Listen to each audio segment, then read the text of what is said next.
Okay, good afternoon. How are you doing?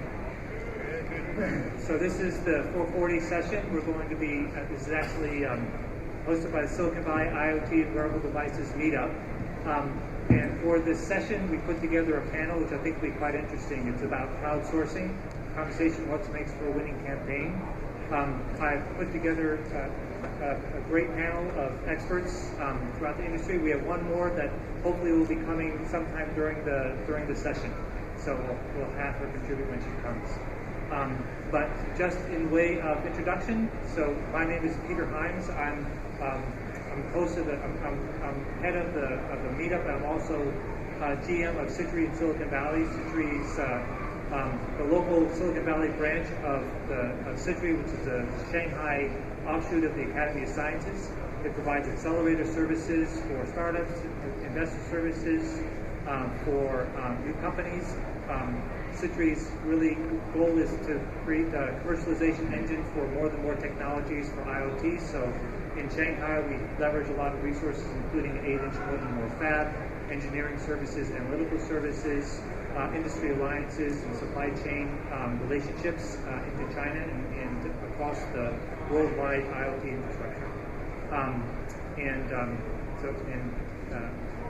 we are here in the Bay Area in order to extend that over to the Bay Area. So I'd like to go down the line, let each of the panelists introduce themselves, talk a little bit about their company. Hi everybody, I'm Brady Forrest. I run Highway 1. It's a hardware accelerator in San Francisco. 74 hardware startups go through our program. We invest up to $100,000 in them. During the 4-month program, our engineers help the startups turn their prototypes into products and hopefully graduate on to become companies. Hi everyone, my name is John Jones. I am the Chief Investment Officer at GSVLabs. We're a global innovation center based in Redwood City.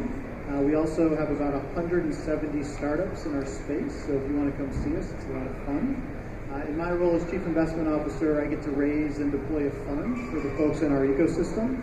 And I also, just this year, built an accelerator in partnership with Google. We're on our 3rd cohort, which is also a lot of fun. And then I have high personal passion around social impact. And so I get to, for fun, wear the social impact GM hat, where I'm responsible for setting impact strategy throughout the GSV ecosystem. And thanks for the invite. This should be fun. Hi, everybody. Can you hear me? Okay. We've got this one. Oh, I can tell that works. Okay. Hi, everybody. My name is Kate Whitcomb. I run the San Francisco office of Hax. For those of you who've heard of Hax or haven't heard of Hax, Hax is the world's largest and first hardware accelerator. We have a program in Shenzhen, China, focused on manufacturing and design, and one in San Francisco, focused on launching products and going to market for B2C teams. We have made over 150 hardware investments. We've had over seven Kickstarter campaigns over $1 million. Over 90% of our campaigns are over $100,000. So yeah, excited to talk about crowdfunding today. Hi everyone, my name is Melody Lee from Innospring. So we have an incubator space that's actually right across the street. We have for that space we have incubated over 300 companies, and currently we have about 30 resident companies. The format of it is that the companies are about anywhere between 1 person to 20 people. We're able to host them, and once they raise their Series A successfully, they usually move on to a bigger and more private office. A bit more about Innospring Inc. It's actually globally headquartered in Shanghai, where in that region we have 5 science parks focusing on IoT, automotive, biomedical, and smart city, smart building. So we can talk further about that later. Thank you. Hi everyone, I'm Brad. I'm at Tandem Capital. We're an early stage venture fund. We've been around since 2007, traditionally mobile software investments, but we're about 50% hardware now. Basically all stages of seed investment. So from very, very early, like just a couple guys with some ideas, to already showing some customer traction, already having launched a crowd campaign. Before Tandem, I actually did a couple of crowdfunding campaigns for my own products, so I'm fairly familiar with the whole crowd thing. And the guest the speaker that's not here right now, hopefully she'll show up soon. But her name is Yvonne Lee. She is the Senior Manager of Hardware Campaigns for Indiegogo. So we do hope that she shows up and get the benefit of her experience in actually running these direct campaigns. But let's get started, okay? So let's start with what can we say about what is the current state of crowdfunding today, of crowdfunding campaigns today? I feel like for consumer hardware, crowdfunding is something that you have to consider. However, I feel that it's rarely something you should do before. If you know you're going to take VC investment, I don't think it's something you should do before actually raising that money.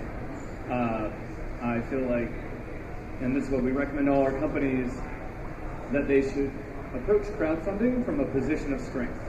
To do a proper campaign, to really kick ass, to aim for the $1 million mark, you need to invest in your video, you need to invest in ads, and you need to make sure your customers actually want that product and are on those crowdfunding sites. And so companies that just sort of build a prototype and then throw it up on the web, it's like joining Twitter and being like, here I am, world. You're just wasting your time. I'm actually not going to answer the question, so I'll let you answer the question. By show of hands, just so we understand who's in the audience, who here is here tonight because you're interested in maybe doing a campaign? Okay, about a third of you. Who's here because you're interested in investing in campaigns or companies doing campaigns? All right, so we've got 2/3. Who's here because it's 4:40 and they're tired and these seats are comfortable? Some of you, yeah, there's a couple. Okay. All right, thank you. I think that what Brady said is actually very indicative of the evolution of crowdfunding over the past couple of years. I mean, like, I did my first product in a Kickstarter campaign back in 2003. And I remember seeing just like other campaigns before we launched, and there was like one or two that did over 100,000, and that was like amazing. That was like, this is awesome. Like someone made $100,000 in a crowd giving. That's crazy. And obviously now that's like a tiny campaign in comparison. And the reason the raises were smaller, I think, was because I think it's two things. One is consumers weren't familiar with the idea; they didn't really know what it was and stuff like that. But then a lot of it is what Brady is saying, which is that no one was really investing in the crowd campaign at that time. People were just kind of putting stuff up and seeing if it hit. And now it's much more of a production and much more of a initial product launch, essentially, without the product. If that makes sense. We're really seeing at Hax, it's becoming much more table stakes for companies who will have a product that's likely to be successful. And teams who do a good crowdfunding campaign, we're seeing are increasingly adding 90 days, 120 days ahead of that launch date to prepare for it. And a lot of that can sort of be hacked, which I think has become newer. 2 years ago, 3 years ago, you might not have prepared for months and months. You would have thought, a couple weeks before, take some nice images, write some copy, make a quick video, put it up, which many successful products have done. Now you're hiring a marketing agency, you're hiring a PR team, you're making videos that cost $10,000 plus, you're going on a media tour. It's a much different kind of situation, which is interesting, and I know leads to future topics around not necessarily meaning there's product market fit. It just means that you paid for a really amazing campaign that will be more likely to work. So that's led to some interesting market forces with what happens when a team makes a lot of money, but the product doesn't work, they can't do it, features that don't exist. So Melody, I'd like to get your perspective too, because you kind of come from the Shanghai as well as the U.S. Perspective. So, I mean, is this something that you see from the Shanghai startups as well, or is there an international play for crowdsourced campaigns in the U.S.? How does that work? Yeah, so actually a lot of startups in China actually work with platforms such as Indiegogo, Kickstarter, or some other third-party agencies to launch their campaign internationally. So there are more than 100 crowdfunding platforms in China. Some of them have since closed the website, but they're the more famous ones such as JD.com, which you can work with them to more targeting the Chinese market. So if you are a US product that really wants to grab a big stake in the Chinese market, you should definitely work with the partners just like Chinese startups that work with the US US platforms. And what I wanted to add on to some of the great comments is that from a timeline and in combination with your funding, we've seen a lot of startup, some of the successful cases such as Pebble Time, right? They raise their seed first, and then they launch their Kickstarter or crowdfunding campaign, and then follow with a successful numbers and successful market validation from crowdfunding. They were able to raise a much bigger A at higher valuation. So from that perspective, you have your seed stage funding where you were able to gather your angel or seed stage investors resource and help you have the funding as well to build a successful campaign and product pre-launch. Then you're able to, with the crowdfunding, ensure that you're not diluting your equity that much with the A. So there's that kind of an ideal timeline for crowdfunding. One of the things we do with our companies is that we try and make it less of like an initial, like the first thing that's getting you any data about user acquisition, and we really try and figure out how we're going to acquire users and for what cost we're going to acquire users before we launch the crowd campaign. So we do a lot of testing. There's a lot of like AV landing page testing that we do. So we'll set up multiple landing pages for, let's say we're interested in the main value prop of the product, right? And the different landing pages will have different ad copy that talks about different potential values that we're going to present. And then we'll run, a couple $100 worth of ads to those landing pages and see, look at the metrics and see the user interaction on those pages, and then derive the product from that. And in doing that, you actually have a very substantial idea of how the crowd campaign is going to go, even before you launch the crowd campaign, potentially. Great. So we've touched a little bit about the financial aspects of crowdfunding and some of the product development aspects. I want to go into a little bit more detail. So, like for instance, on the financial side. So, what if a company is preparing for a crowdfunding campaign? What should they expect? I mean, should this be a big part of their growth strategy? Is this a substitute for venture funding? I mean, how do you think about it in the context of that? I think it used to be that crowdfunding was a way for you to test a hypothesis and throw something out there and say, hey, I wonder if we have a good product. And now crowdfunding is really more of a way for you to exercise a sophisticated skimming strategy against early adopters who you have a pretty good idea because you've done hypothesis testing before you go in, are going to buy.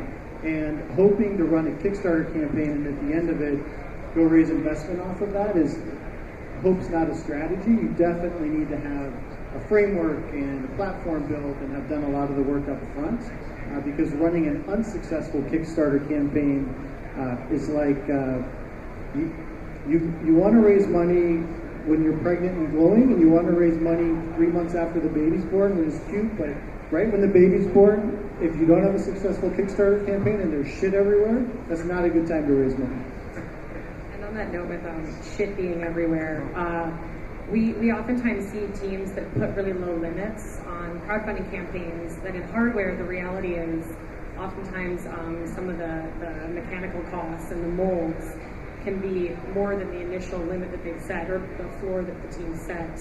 And then it's a series of horrifyingly anxious moments for the teams when they realize that their campaign might end up 5% above that floor and they can't pay for the mold costs. So it's something that we try to make sure our teams are very aware of. What are your upfront costs? What do you really, really need to hit? And that has to be the floor to make sure that the financial situation works out of the end. Because that's a disaster that nobody wants.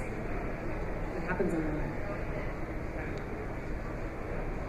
Yeah, we just had a team of ours set a $10,000 limit.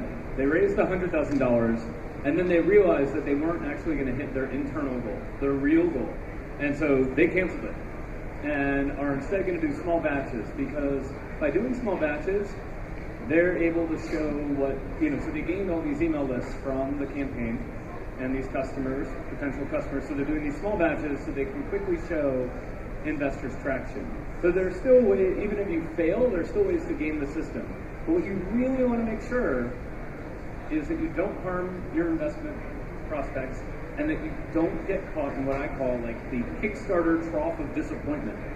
And that's basically, if you can build 500 units, it's just generic product, with friends, pizza, and beer. But between 500 and 5,000, it's too much for friends and weekends, and no manufacturer, no CM wants to deal with your product. The potatoes are too small. And so you really want to avoid that kind of middle ground. The reality is, to get a consumer electronics product really to market is about $2 million. You get friends and family, about 75,000, an incubator, 100,000, and your average crowdfunding campaign is 125. You are still $1.5 million short of what it'll take to get your generic consumer electronics product to market. You need VC, unless you already have revenue, you have a consulting business, some other method of funding your product launch. So what do the investors look for then? So- Do they wait for the, Yeah, so I was going to say that, I mean, I totally agree with everything that everyone's saying. It makes perfect sense. I will say, though, that I don't think this is different than a lot of venture funds. And at Tandem, we have two very particular tracks. We have a track pre-launch, which is active. We help out a lot with the companies. And we're writing a significantly smaller check size. It's 200 to 500,000. And then we also have a more passive traditional investment track, which is 1 to 2 million. But you have to already show some consumer traction. So it is certainly like kind of a chicken and egg situation. Like venture wants to see that there's a potential way to scale this, and that you have a way to get users economically. And crowdfunding is potentially a way to do that. So it's difficult. There's no true answer to it. It's all about who's going to take the risk. Are you, the entrepreneur, going to take the risk, or are you going to push for the investors to take the risk?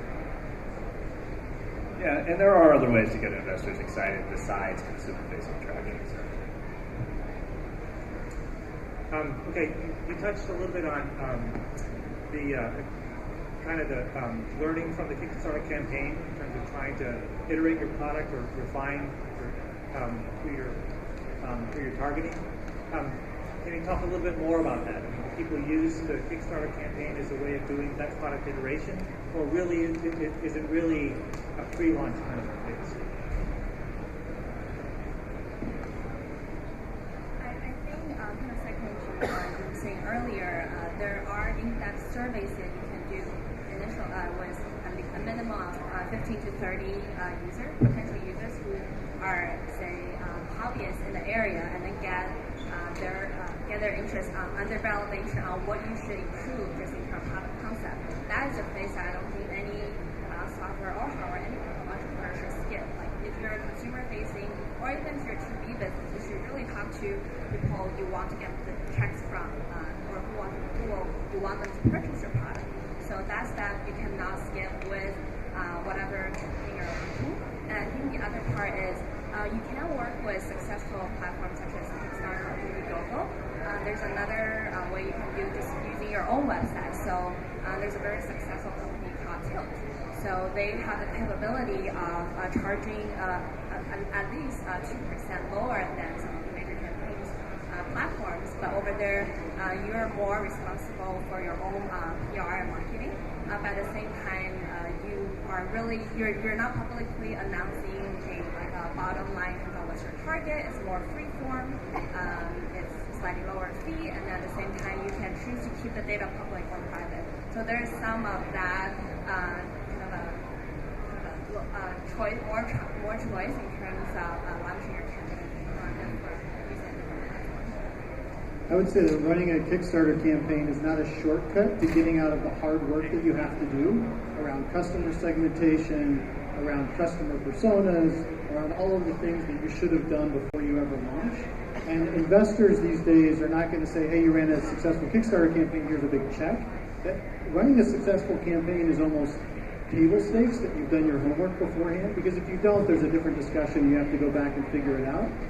But if you do, it's because you de-risked the boulders that were going to kill you, and you've affirmed the hypothesis that's coming on the other end of you doing all of the homework up front. So kind of maybe back to the original question a little bit. I think using the actual campaign to test things out and learn things can be really powerful, but you have to be very, very careful because you have made a promise to these people to deliver the product that they wanted. I did a product of my own. It was like this fancy iPad keyboard. We raised $800,000 on Kickstarter a while ago, 3-4 years ago, and we realized that the hinging mechanism that we had designed wasn't going to be great, and we wanted to change it. And it was an aesthetic change, so it actually changed the look of the product, and people just went apeshit. Like, they were not happy about that at all. So I would say you have to be particularly careful of aesthetic changes to the product. And including people is great, but it has to be something that you were clear from the beginning that was subject to change and was something that you were thinking about changing, you wanted their opinion on from the beginning. When you just kind of change things midway through, that's when you can get in trouble. I will say, though, that the end of that story, in the end, people were actually very happy with it. I mean, the most important thing, whether it's a change of the product or a delay in timeline, is that you deliver the product at the end and you deliver a quality product to people. Because even if they pitch before, in the end, they will be happier about it. And at the end of the day, if your crowdfunding campaign and their backers, the first time customers are handling your product, you will fail. They will not be happy. You will not have delivered the right thing. So what we encourage our companies to do is to do alphas, betas. One of our companies is building a press pump. They do milk and cookie events where women would get together and try on different cups to see what they prefer having on them. A company that's doing an athletic tracker around a certain sport is building out 100 units right now, and they're going to deploy 50 to one set of users and 50 to another set of users. When you go to a crowdfunding campaign, you want a mailing list of thousands of users. You should start off with doing hundreds of betas with those thousands. Make sure that they actually want it. A great metric for success is if you don't get all the units back because people refuse to return them. It may suck, it may be annoying, but that actually means that people want it. So yeah, Kate, so Hax Boost is really about this, preparing companies for this launch. So what's your perspective on all this?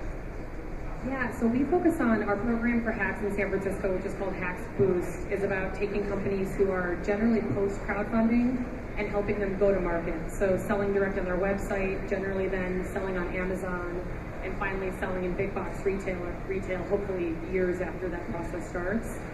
But from a crowdfunding perspective, I think this is a topic that we are all probably very familiar with, but crowdfunding success has nothing to do with market success. There is no correlation between your crowdfunding campaign, the chance of that product selling on a retail shelf.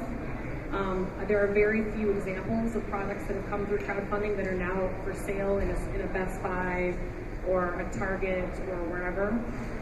So that's a very important thing to keep in mind.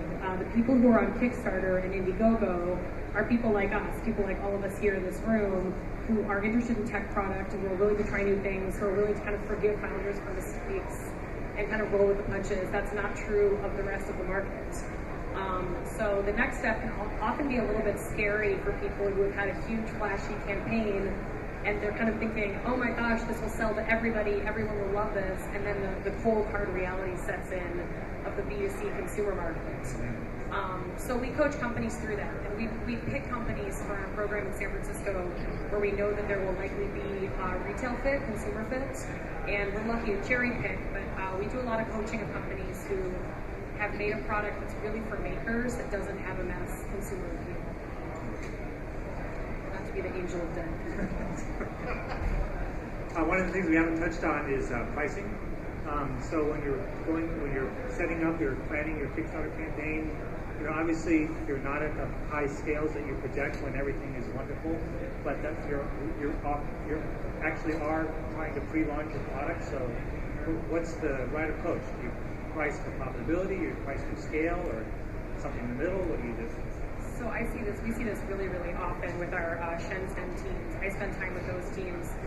walking through what their likely BOM will be and then their pricing strategy based on that, especially concerning the eventual launch. And the rule of thumb for B2C is 5x. People say it's 3x, that's a lie, it's 5x.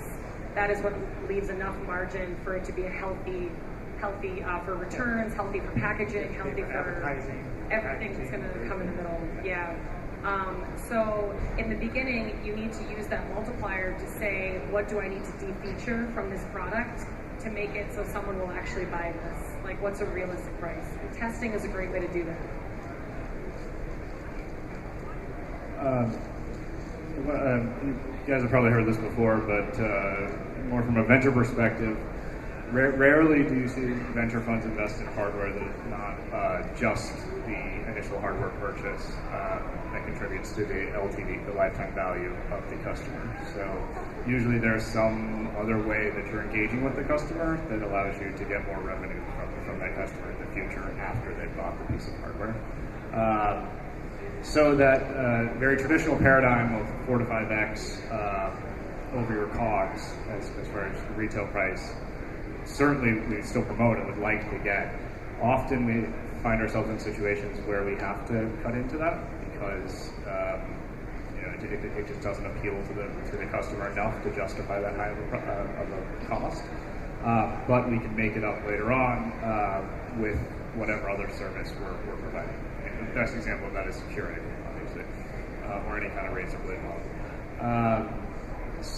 The problem then becomes a working capital issue, right? It's very, very hard to build a business where you're losing money with every customer that you acquire. So the paradigm that we insist on is that whatever the user acquisition cost is, plus the COGS of the product, have to be less than the average checkout that you're getting for the product. So if that paradigm works, then maybe we're in the realm where we can play. But obviously more is better. I would say that's a really good point. It's a LTV and a CAC question. But then if you back it up to the baseline, you need to figure out how much you can eat into that margin, because at a minimum you need to make sure that you can deliver and avoid the trough of death where you're successful and you just can't deliver because it's your brand coming out of there, and you can add features and services later. To the extent you can price it at a market price point and use that as a valid data point to go raise and say, hey, people are willing to buy it, that's great. But you also need to figure out what your baseline is so that you can have an internal metric of success, which at a minimum should be, we can actually deliver this to our first set of early adopter customers. Okay, thanks. So we've got about 5 minutes left. I wanted to have a little bit of time for questions, but one of the things we talked about during our call to prepare was maybe putting out some examples of some ideal campaigns or some ideal companies that have gone through this. So anything that we can suggest or we can offer out? I've done maybe 20 campaigns that I've been kind of in charge of the go-to-market strategy on. Tile was one that I did that was pretty successful. We did 2.3 million in their first 30 days. Went on to do about 10 million in pre-sales before they started shipping, and are on track to do. Actually, I don't think I'm supposed to say what they're doing this year, but they're doing quite well. So that one was one that I'm pretty proud of.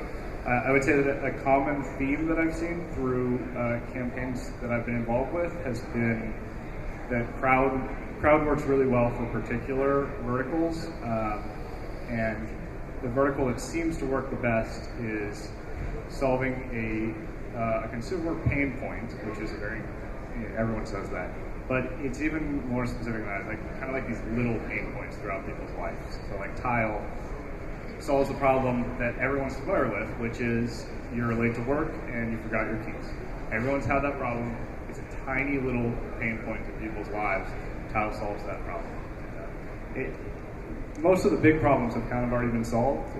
So a lot of times Crowd is exploiting these smaller problems, and I've seen a lot of successful examples kind of in that sense. I'll give one more example real quick, which is not a product that I was involved with, but one that I just think is very, very interesting and funny. It was called Elevation Dock, and it is a dock for your iPhone. Just a dock for your iPhone. You wouldn't think that that's super exciting. They did over $1 million in crowd. And the reason they did over $1 million is they promoted the feature of, we're the only iPhone dock that when you take the phone out of it, it doesn't come with the phone. So it stays on the table, right? And if you've ever bought an iPhone dock, even the one that Apple makes, every time you take your phone out and the dock comes with it. Tiniest little pain points in a bunch of geeky dudes' lives, but that's enough to get excitement in the crowd space. So I'm going to venture out of the tech sphere for a campaign you should check out. So Exploding Kittens has the most backers in the world. They just, Alon and Matt, the Oatmeal just launched another campaign yesterday. And one of the ways that they did that was they realized that Kickstarter was not about raising money. It was about building community. It was about getting the crowd part. So instead of having stretch goals, they instead gave challenges to their existing backers. And so how many Batmen can you fit in a hot tub was one of them. How many cats can you have? And then they would feature those backers on the campaign and, the Oatmeal's social media presence. And because of that, the campaign itself kept building traction throughout the campaign by involving that community.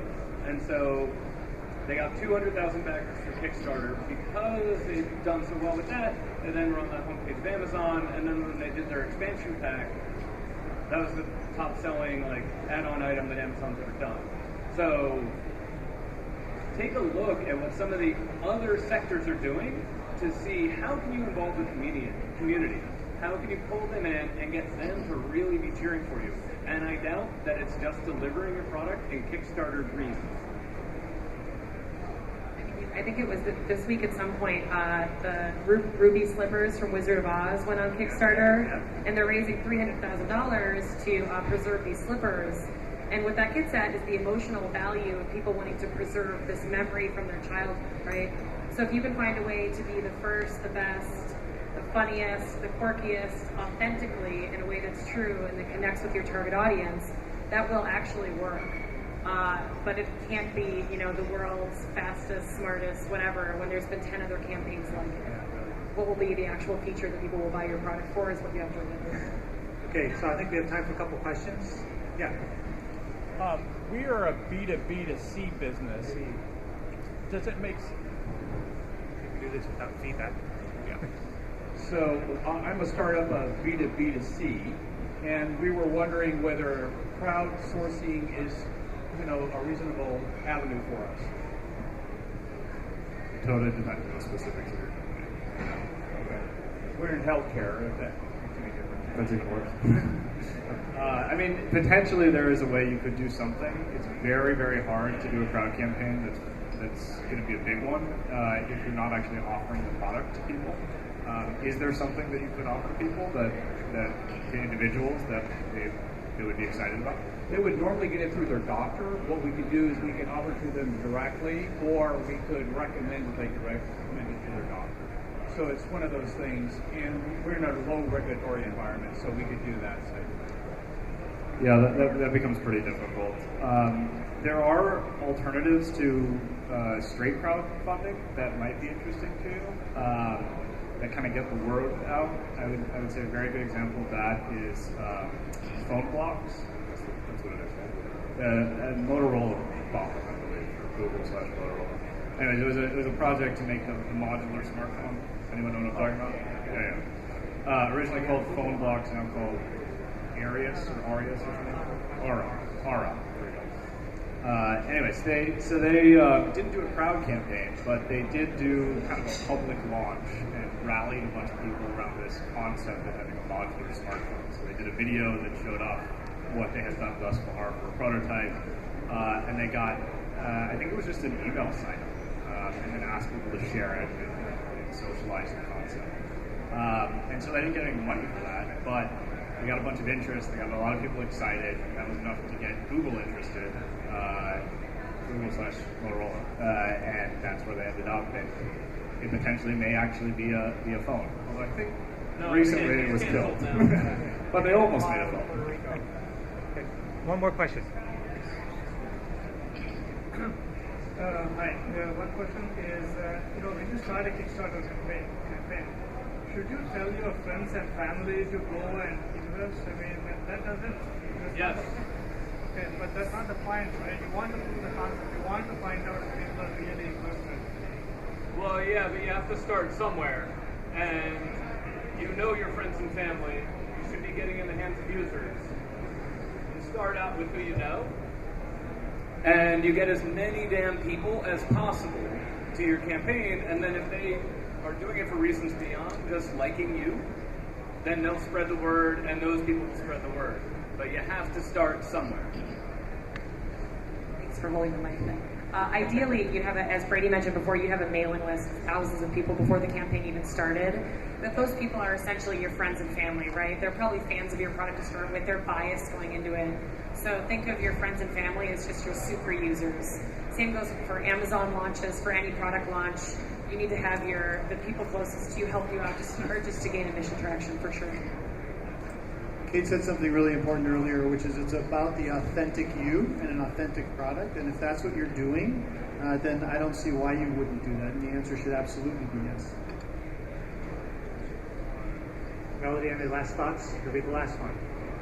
I think what on the note is that you can also think about referrals. So there's a lot of softwares we can track our referral links. So if it's friend, family, or if you're using other bloggers to get your inbound traffic, you should always track your data. Like if you know some of your friends sign up, get their email addresses and validate and see what have they introduced, and then make sure you separate the ones that are just like being friendly and the ones that actually wanting your product. Thanks. I'm going to cut it off here because we could continue talking for another 2 hours, I'm sure. But we're running into the next time. I want to really thank our panel.